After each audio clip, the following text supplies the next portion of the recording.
Olá para todos, a paz do Senhor Jesus. Na realidade eu estou regravando a carta à igreja de Éfeso, agora de verso a verso, onde falaremos um pouco sobre o histórico e o profético. Vamos à leitura da carta que se encontra no livro de Apocalipse, no capítulo 2, do verso 1 ao 7. Escreve ao anjo da igreja que está em Éfeso, isso diz aquele que tem na sua destra as 7 estrelas e que anda no meio dos 7 castiçais. Eu sei as tuas obras e o teu trabalho e a tua paciência, e que não podes sofrer os maus e puseste a prova os que dizem ser apóstolos e não são. E tu os achaste mentirosos. E sofrestes e tem paciência e trabalhaste pelo meu nome e não te cansaste. Tenho, porém, contra ti que deixaste o teu primeiro amor. Lembra-te, pois, de onde caíste, arrepende-te e pratica as primeiras obras. Quando não, brevemente a ti virei e tirarei do seu lugar o teu castiçal, se não te arrependeres.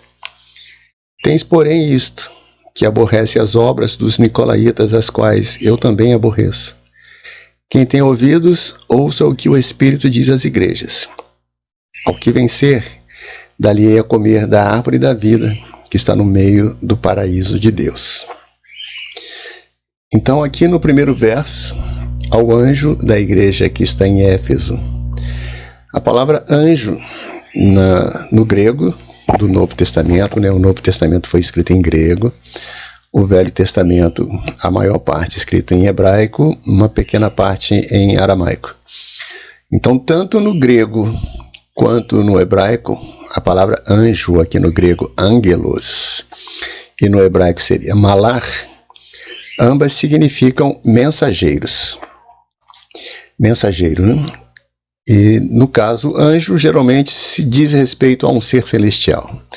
Mas neste caso aqui, anjo é o pastor responsável por cada uma das 7 igrejas, dessas 7 cartas. Então o anjo, ele tinha a responsabilidade de receber a mensagem que o Senhor passou a João, João passa ao pastor e o pastor deveria passar, à igreja.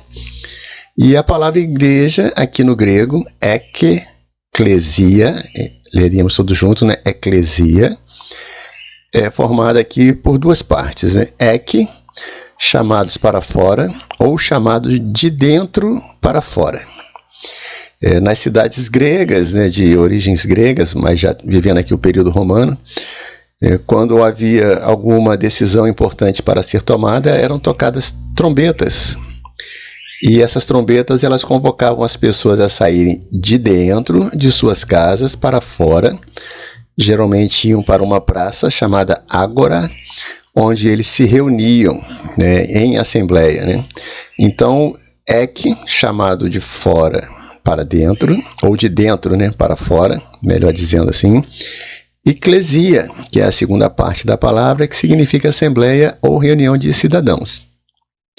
Era um espaço democrático onde os cidadãos se reuniam para discutir e decidir questões políticas importantes, assuntos públicos e tomar decisões importantes para a cidade e estado.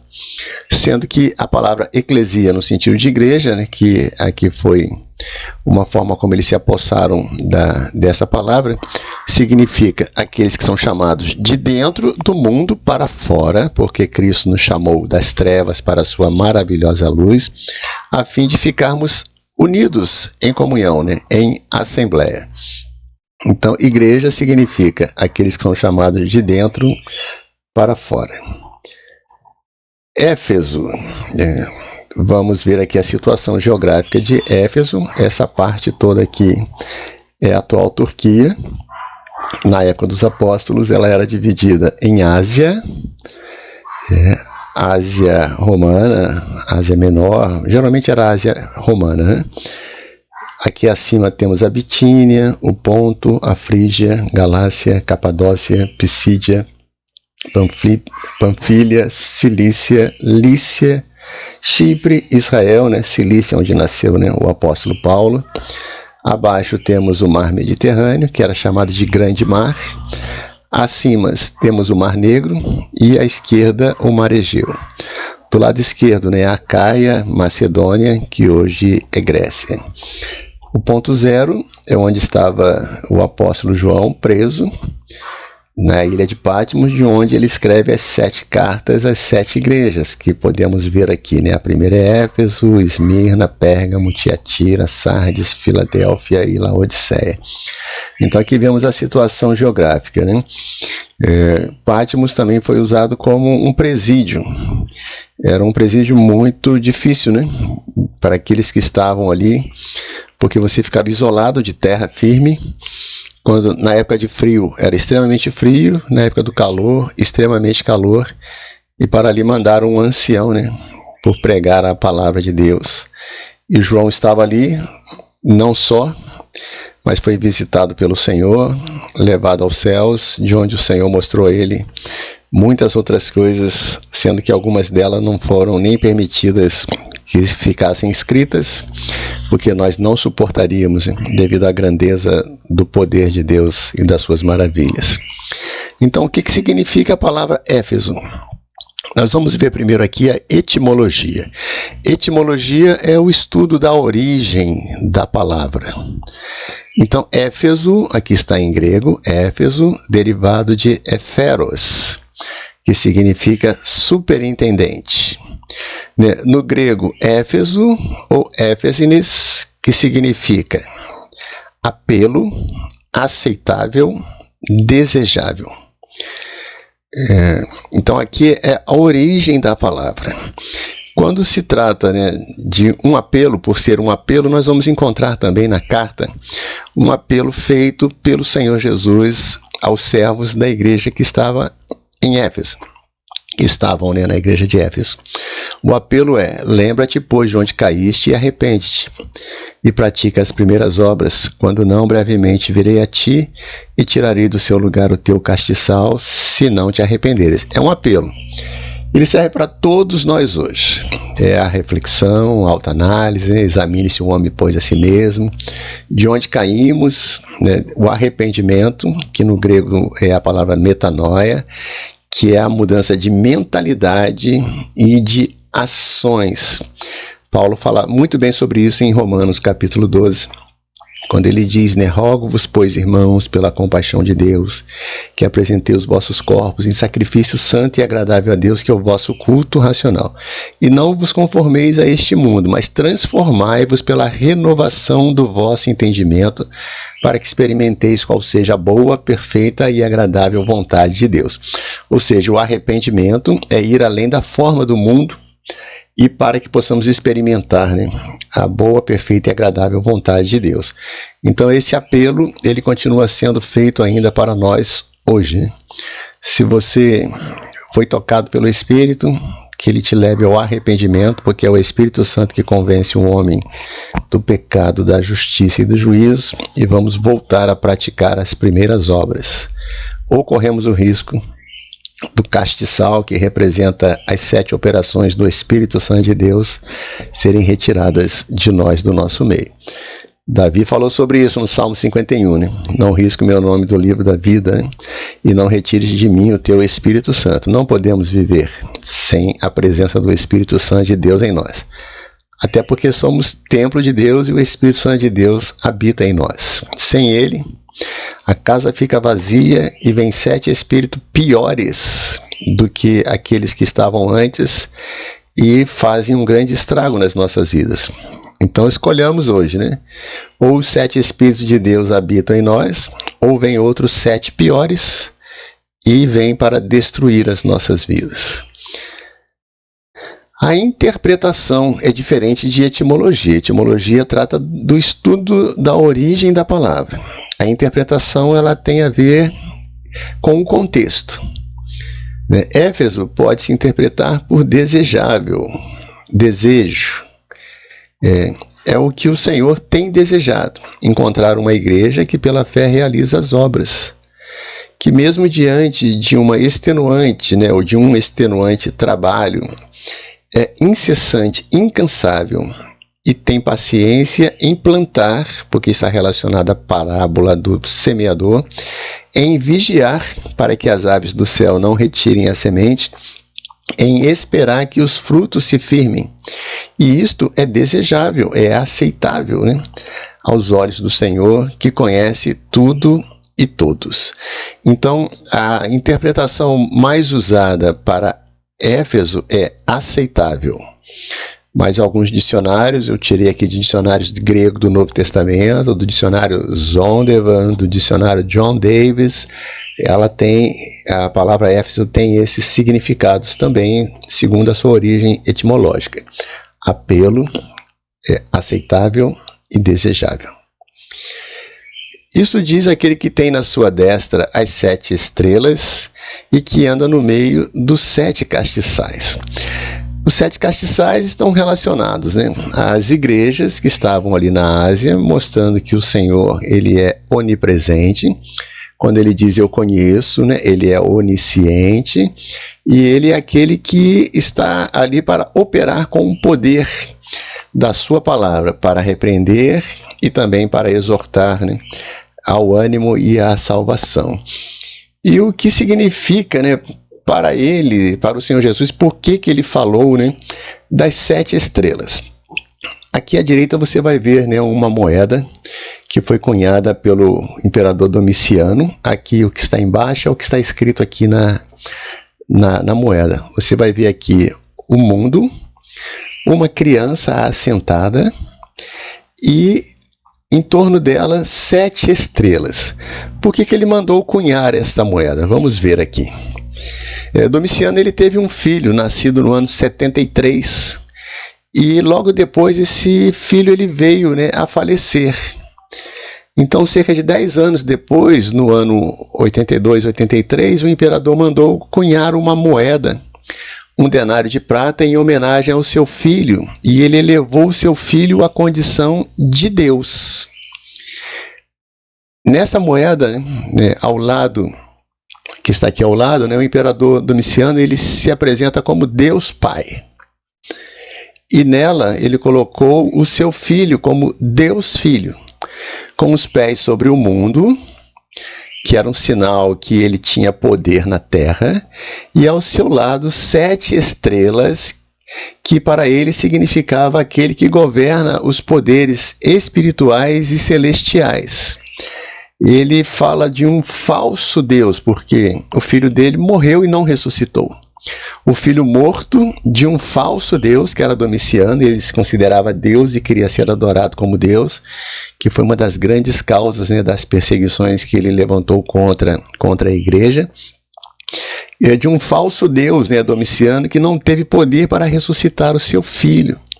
Então, quando o Senhor ele diz, né, que ele tem na sua destra as 7 estrelas, ele está dizendo assim: o meu Pai é Deus, ele é o Deus Pai. E Jesus estava dizendo: eu é que sou o Deus Filho. O céu é o meu trono, a terra é o estrado dos meus pés. Jesus estava dizendo: todo o poder foi dado, tanto nos céus como na terra, foi dado a ele. Para os pagãos, né, de Éfeso, né, o imperador era adorado como um deus. Mas Domiciano nada mais era do que um simulacro, né? Uma semelhança, hoje a gente usaria a palavra, né? Um fake, né?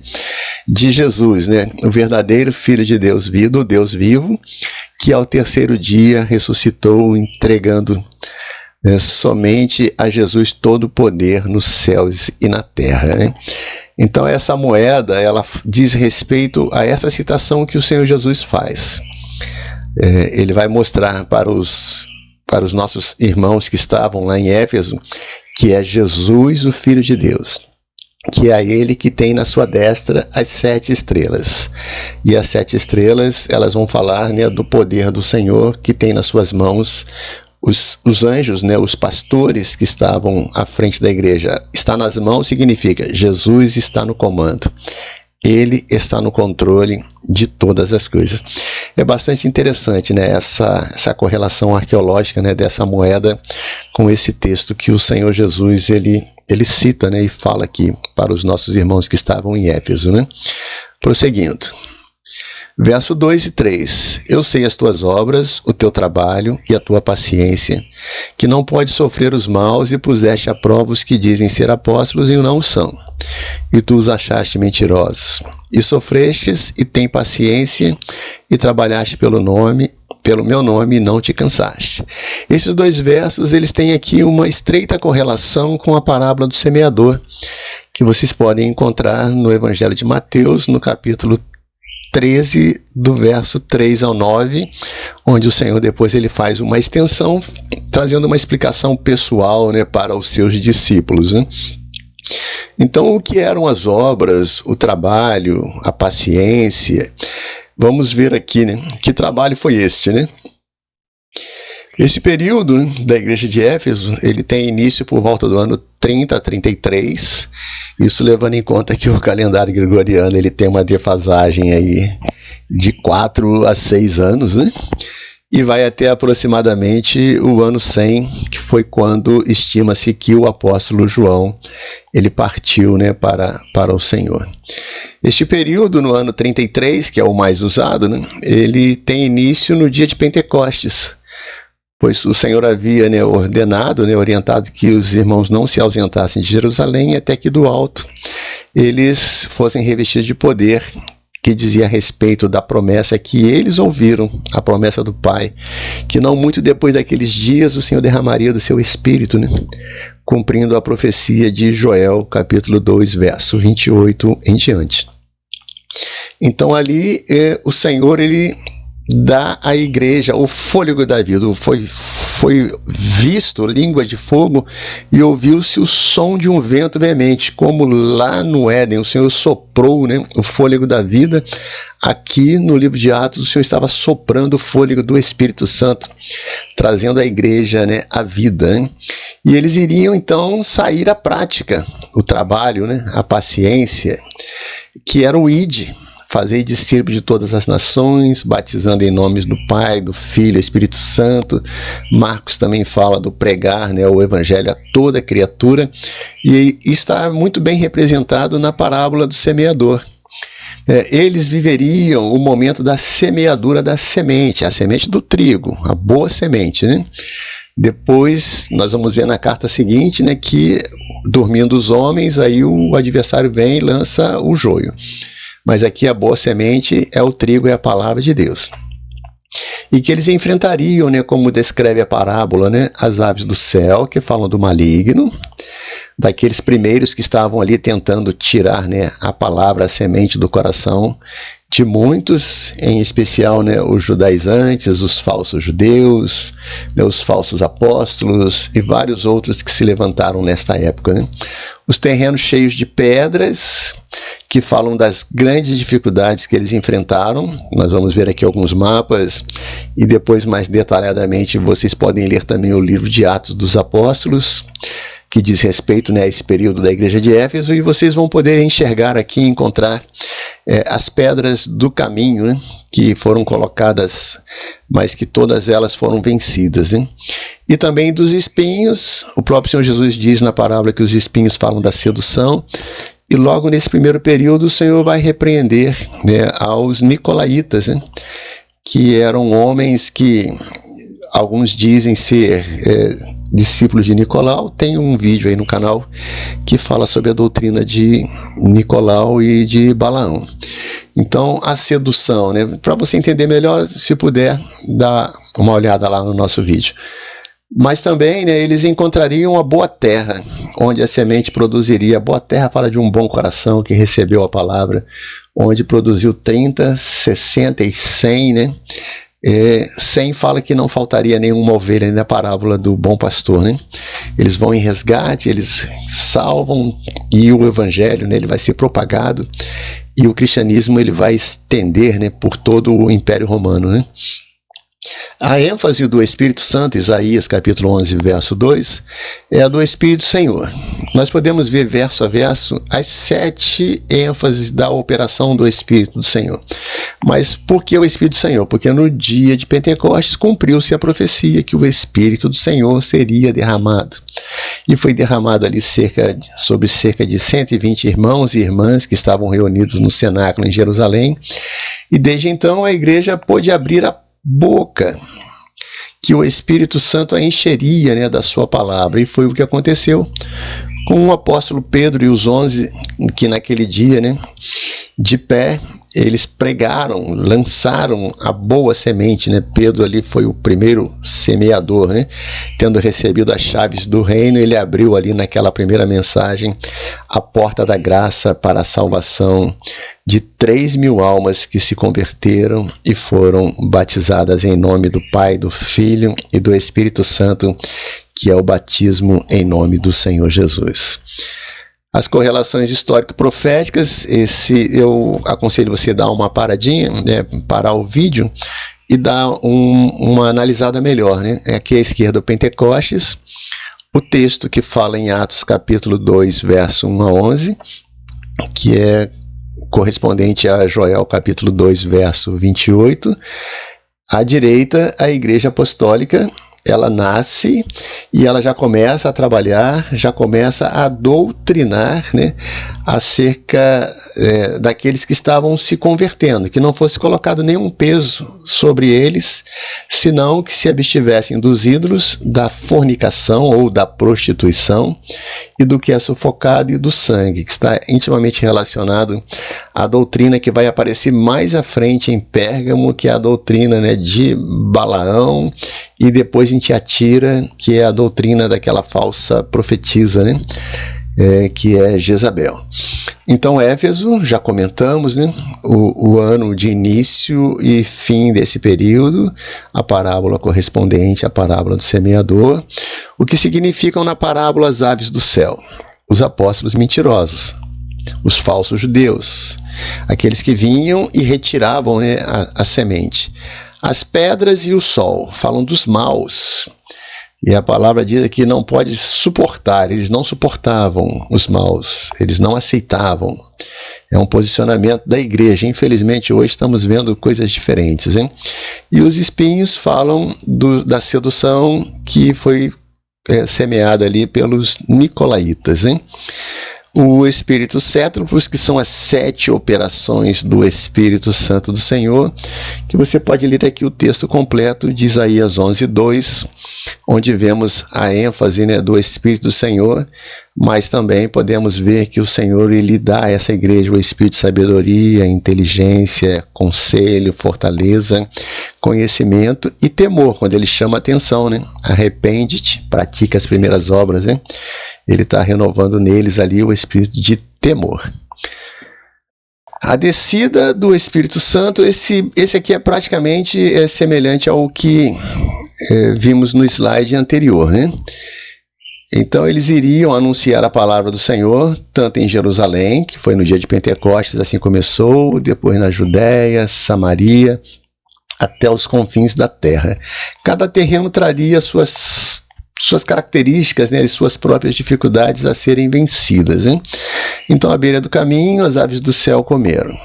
A correlação ao texto de Apocalipse, né? Aqui a ação está na parábola de Mateus capítulo 13. E os textos aqui, Apocalipse e outros, né?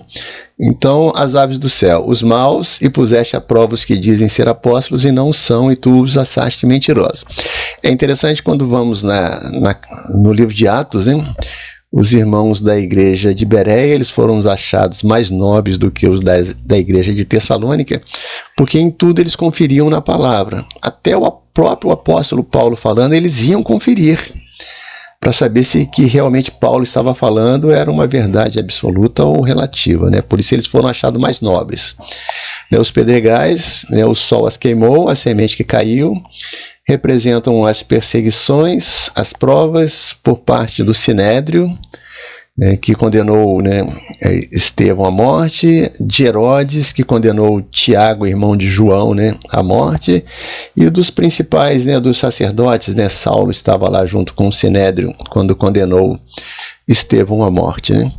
Os espinhos, os cuidados deste mundo e a sedução das riquezas ainda têm sufocado, né.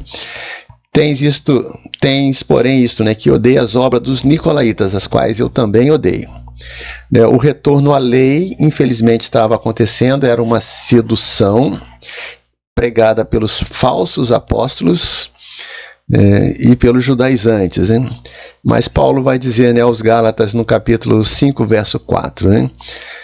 Se nós voltamos para a lei, né, separados estáis de Cristo, vós que vos justificais pela lei, da graça tendes caído. Nós vamos ver aqui a sedução também, a riqueza, o dinheiro e a mentira, né? Quando falamos e vemos sobre a atitude de Ananias e sua mulher Safira, que foram mortos porque mentiram para o Espírito Santo de Deus. Vamos ver aqui o trabalho, né? A semeadura da palavra, né? Eu sempre digo que no livro de Atos dos Apóstolos tem no mínimo 2 capítulos que eu chamo de Atos dos Diáconos. O primeiro deles é Filipe. Nós podemos ver aqui, vamos para a direita aqui em cima, né? Atos capítulo 8. Filipe, ele foi depois do seu chamado, né? A palavra diz que ele já estava em Samaria pregando a palavra de Deus.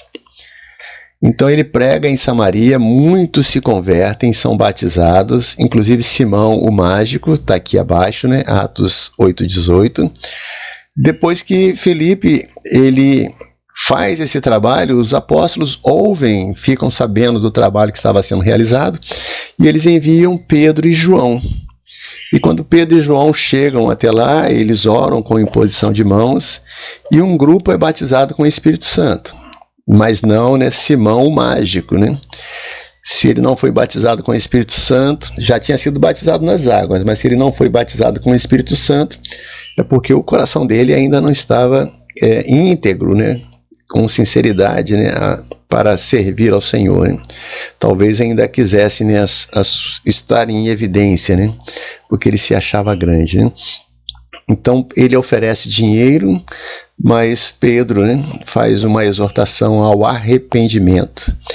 Depois Filipe, ele está em Jerusalém e o Senhor orienta que ele descesse para a estrada de Jerusalém para Gaza, que estava deserta. Então ele parte do 1, vem para Jerusalém, desce aqui para a estrada de Jerusalém para Gaza, onde ele tem um encontro com o Filipe e o eunuco, né, que era o etíope, que era tesoureiro, né, de Candace, né, rainha dos etíopes. Essa passagem também é muito interessante, né, porque Filipe, por revelação, ele se achega ao carro. O eunuco estava lendo o livro do profeta Isaías, na sua razão não entendia nada. Até que ele convidou Filipe para subir, e Filipe, abrindo a boca, deu a ele, né, um entendimento pela revelação do Espírito Santo. Eu costumo dizer que o ensino de Filipe foi tão bom que quando eles chegaram próximo a algumas águas, hein, o eunuco disse, né, eis aqui a água que me impede de ser batizado. E ele foi batizado, e o Senhor arrebatou Filipe, né, transladou, o tirou dali, ele já se achou em Azoto. Então Filipe já estava, né, em Azoto.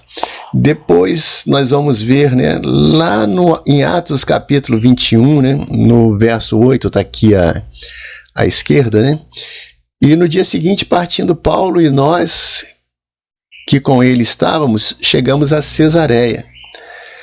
E quando entramos em casa de Filipe, ele já não é mais chamado de um dos 7 somente, ou como um dos diáconos, né?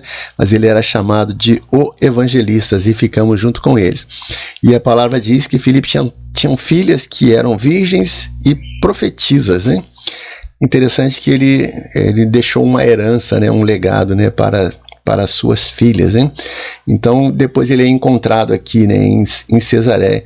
É uma pequena viagem, mas toda revelada pelo Espírito Santo, onde Filipe foi lançando a palavra e ele foi encontrando as dificuldades que são citadas na parábola do semeador, né? Então as aves do céu, né, a sedução aqui de Simão, né, em querer pagar para ganhar, né, para receber a bênção do Espírito Santo. É muito interessante que todo esse percurso você pode relacionar, né, a parábola do semeador. Pedro e João também tem aqui, né, ainda dentro daquilo que era a palavra do Senhor, né, primeiro em Jerusalém, Judéia, Samaria, ainda estavam aqui dentro, né? Então Atos capítulo 8,14, junto com Filipe, né? Eles foram para lá para orar e os samaritanos já receberam a bênção do Espírito Santo. Depois ele vai para Lida, onde Enéas, que era paralítico, né? Pedro disse: Enéas, Jesus Cristo te dá saúde, né? Toma a tua cama, levanta e anda. E ele levantou, né? E isso foi notório e muitas pessoas, né, se converteram. Dali ele recebe a notícia de que Dorcas, né, havia falecido. Dorcas ou Tabita, né? Aqui, para as irmãs que estão ouvindo, né, ela representa o trabalho de senhoras. É um trabalho que não pode morrer. Ela estava cheia de boas obras. Vocês estão cheios de boas obras, né? Vocês atendem as senhoras, levam no médico, cesta básica, né? Oração na quarta-feira, oração pela madrugada. São vários grupos de senhoras que estão unidas. Esse trabalho não pode morrer. Se vocês estiverem enfrentando alguma dificuldade, as irmãs chamaram a Pedro: chame o ministério, peça a oração. Pedro foi lá, se colocou de joelhos e o trabalho ressuscitou. Ressuscite esse trabalho também na sua vida, né? Dali, vamos para o ponto 4, né? Eles vão para Cesareia, onde o Senhor ele vai abrir a porta para a salvação dos gentios, né? Cornélio ele era um centurião, né? A obra vai começar, né, através da vida de Cornélio, um homem que estava cheio do Espírito Santo, né? Ele e Pedro, né, ao mesmo tempo, né? O Senhor foi dando sinais a um e ao outro até que isto se cumpriu na conversão de Cornélio e dos seus, né? Por isso precisamos retornar, né? E não podemos deixar também morrer os dons espirituais e o culto profético, cujo resultado final, né, o objetivo principal é a salvação de vidas, né? No caminho para Damasco, vamos ver aqui a conversão, né, de Saulo, que vai ser um dos maiores, um dos grandes personagens do Novo Testamento, um dos maiores doutrinadores, que escreveu a maior parte, né, do Novo Testamento, né? Então Saulo, a palavra diz que ele estava respirando ameaças e mortes, e ele toma carta dos principais e ele parte para Damasco, que está lá acima, né? A igreja ela estava sendo perseguida, e muitos eles foram para outros lugares. Tanto é que depois a igreja ela sai de Jerusalém e vai ficar aqui acima, né, em Antioquia, né? Então Saulo, quando ele estava próximo, né, uma luz mais intensa do que o sol na sua maior força, né, o lançou por terra e ele caiu cego. Ficou 3 dias sem poder ver, até que o Senhor mandou, né, Ananias orar por ele, que é outra coisa maravilhosa, né? Os dois também orando, Saulo orando, teve visões, orando e jejuando, Ananias também. Havia uma resistência por parte de Ananias em realizar a obra, mas o Senhor disse: ele é para mim um vaso escolhido. Às vezes nós estamos na condição de Ananias, mas aqueles que nós achamos ser difíceis, antes até perseguidores, hein? Que pode ter sido um filho, um marido, uma esposa, um colega de trabalho, Deus vê neles um vaso para levar a palavra, né, aos gentios, né, aos grandes, aos nobres, aos reis, lugares que nós não iremos, mas aqueles que estão sendo alcançados pela semente, pela palavra, eles irão. Então Saulo ele vai ser chamado, né, para fazer, né, alguns plantios, né? Primeira viagem missionária, no livro de Atos, capítulo 13 e 14, Barnabé, primeiro aparece Barnabé, Saulo e João Marcos, né? Eu botei Paulo aqui, mas é Saulo ainda nessa época. Eles saem de Antioquia, onde a igreja teve a sua sede, e eles vão para Salamina, na ilha de Chipre, passam para Pafos, vão a Pergue. São duas Antioquias, né? Uma da Psídia e outra Antioquia Marítima, que fica aqui próximo à Síria, né? Então eles vão até Icônio, onde passam por provas, lutas, Listra, vão a Derbe e depois eles voltam pelo mesmo caminho, né? Essa foi a primeira viagem. Ela foi curta, mas que deixou grandes frutos e que levou, né, os apóstolos a entenderem que eles tinham, sim, uma obra a ser realizada entre os gentios, né? Paulo, né, ele é separado para levar o evangelho aos gentios, e Pedro, ele recebe o evangelho da circuncisão, que era para pregar, né, aos da casa de Israel, né? Então aqui é o primeiro plantio. Tem uma passagem, né, que quando Paulo ele cura, né, a um varão, e muitos começam a dizer que ele era, né, chamavam a Júpiter a Barnabé e a Paulo Mercúrio, porque era este o que falava, né? Mercúrio ou Hermes, né? Eu não vou entrar muito nisso aqui não. Hermes deu origem à palavra hermenêutica, né? Porque é aquele que fala. Isso aí é muito usado pelos gentios. Mas aqui eles tentaram colocá-los como deuses. E como eles falaram que não eram, que eram homens, e quase foram mortos por isso, né? E nós não podemos nos deixar nem enganar. Nós não somos grandes, nós não estamos no lugar de Deus. Esse é o moral dessa história aqui, né? Temos o mesmo comportamento de Paulo e de Barnabé. Não somos deuses. O que está sendo operado aqui não é por mim, mas é pelo poder do Senhor. A segunda viagem, quando eles vão até a cidade de Éfeso, né, que é o alvo desta carta, da primeira carta, né, às 7 igrejas. Éfeso era uma das maiores e mais ricas cidades do Império Romano, perdendo somente para Roma. Ali viviam cerca de 500 mil pessoas. Imaginem a estrutura que tinha essa cidade, né? Hoje, para você ter um local para 500 mil pessoas, você tem tantas dificuldades. Imagina naquela época, com os recursos que eram bem mais limitados daqueles que nós temos hoje, né? Paulo ele visitou, né, a cidade de Éfeso por volta do ano 50, 51, durante a sua segunda viagem missionária. Paulo, agora acompanhado por Silas, não era mais Barnabé, porque tiveram um desentendimento. Desentendimento também acontece no meio dos apóstolos, no meio da igreja, entre irmãos. Então cada um foi fazer, né, a sua obra. Ninguém parou de fazer a obra, cada um foi fazer num determinado lugar. E no capítulo 19, né, eles chegam a Éfeso, onde encontram ali alguns discípulos, 12 varões, que somente conheciam o batismo de João, e na imposição de mãos da oração, eles foram batizados com o Espírito Santo, e estes 12 homens vão dar origem, né, início à igreja de Éfeso. Às vezes nós achamos que somos poucos, né? 12, 15, 20, 50 numa igreja, mas são esses poucos, através destes poucos, que o Senhor vai realizar, né, uma grande obra, né? Então eles partem de Antioquia, passam por Tarso, Derbe, Listra, Icônio, Antioquia da Psídia, vão a Troade, entram na Europa, né? Vão a Filipos, Antípolis, Bereia e Tessalônica, né? Aqui onde teve essa passagem maravilhosa, né, que os irmãos de Bereia, eles não sofriam os maus, né, eles não aceitavam os falsos apóstolos, eles tinham a palavra, né, eles conferiam na palavra, confira sempre na palavra, né.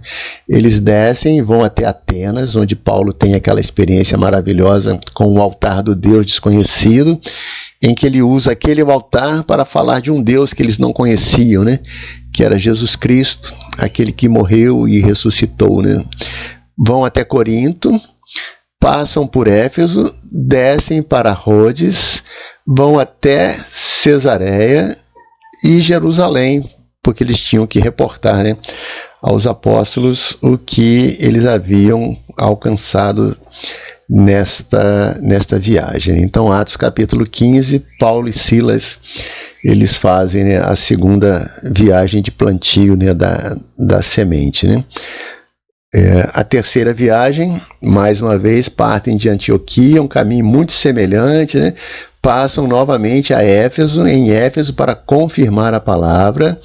Então eles sobem, passam agora, né, em Esmirna, Pérgamo, são igrejas que depois vão receber cartas do Senhor Jesus, né? Vão a Troade, entram novamente na Europa, passam por Tessalônica, Bereia, vão até Corinto e depois voltam, né? E vão descendo até Mileto, Rhodes, e vão para Tiro, Ptolomaida, Cesareia e Jerusalém, onde depois Paulo ele vai ser preso. Em Éfeso, era uma cidade bastante idólatra, que vemos traços, né, arqueológicos, né, de algumas ruínas. Haviam no mínimo 14 templos, né? A deusa principal era Diana dos Efésios, ou Artemis, deusa da fertilidade. Em Atos 19, 24, deu-se início a um conflito, né? Na realidade um tumulto, né, desencadeado pelo idólatra Demétrio, adorador de Diana dos Efésios, né, que eles ficaram horas gritando, né, que Diana dos Efésios era a deusa daquela cidade, porque eles estavam tendo prejuízos, né? Entre os anos 60 e 61, de Roma, Paulo já estava em Roma, ele escreveu uma carta aos Efésios, né, tendo por portador Tíquico, está em Efésios capítulo 6, verso 21 e 22. O tema desta carta era a unidade da igreja, né? Lembra de onde caíste, né? Pratica as primeiras obras. Eles estavam perdendo a unidade, a comunhão, né? Nós não podemos perder a unidade da fé em Cristo Jesus, né? Mas eram muitas as seduções que tinham naquele lugar, né? Em Éfeso, né, escreve aquele que tem as 7 estrelas, né? Já falamos um pouco sobre isso, né? Sobre o imperador Domiciano. Aqui à esquerda nós vemos uma estátua dele, né? Havia um templo para a adoração, né, do imperador. E aqueles que não confessassem ser César, né, aqui Domiciano, né, César era título dos imperadores romanos, né, como Deus, muitos perdiam seus trabalhos, suas liberdades e até a sua vida, né? Então ele se intitulou, né, Deus, Dominium et Deus, Senhor e Deus, né? Aqui está em latim, né? Este perseguiu duramente a igreja porque os cristãos se recusavam a adorá-lo como se ele fosse um Deus. Foi aquele que cunhou a moeda, colocando o filho dele na condição de Deus, né? Ele era Deus Pai e o filho dele era Deus Filho. Isso, porém, tem os que odeiam as obras dos nicolaítas. Não vou entrar muito nisso, porque eu já falei que tem um vídeo lá, né? Nas ruas de Pérgamo, nas ruas de Éfeso, você pode ver lá esse desenho de um pé na rua. Ele está ao lado do desenho de uma mulher. Essa mulher, ela representa a biblioteca de Celso. E a marca do pé nas ruas, eles apontavam a presença e a direção do culto à carne, onde haviam casas de prostituição. A palavra prostituição, fornicação, né, no grego do Novo Testamento é porneia, que deu origem à palavra pornografia, né? Então, esse desenho ele indica, né, a direção.